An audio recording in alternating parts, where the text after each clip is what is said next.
Төрт түлік малдың қатысуымен орын алатын жол-көлік оқиғаларының алдын алу мақсатында бүгін Бекі елді мекенінің маңында Маңғыстау облысы полиция департаменті, әкімшілік полиция басқармасы, Қазавтожол ұлттық компаниясы акционерлік қоғамы, Қажсервис мекемелерінің және көлік инспекциясы өкілдерінің қатысуымен жеке шаруа қожалықты мен төрт түлік мал иелерімен кездесу өткізілді. Кездесу барысында мал иелеріне жануарларды қараусыз қалдырмауды, жол жиегіне жақын аймақтарда жайылымға шығармау, қараңғы уақытта малды қамауда ұстау ұсынылып, жануарлардың жолға шығуы салдарынан орын алған жол-көлік оқиғалары үшін мал иелері заң алдында жауап беретіні ескертілді. Сонымен қатар, ағымдағы жылдың 7 мен 11 сәуір аралығында облыс көлемінде өткізіліп жатырған құқықтық тәртіп жедел профилактикалық іс-шарасы барысында жолда қабылдау акциясы өткізілді.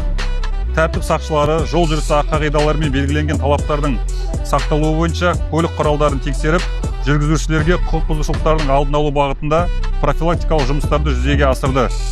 Полиция алдағы уақытта да профилактикалық жұмыстарды тұрақты түрде жалғастырып, заңдылық пен тәртіпті қамтамасыз ету бағытында қызметін күшейте береді.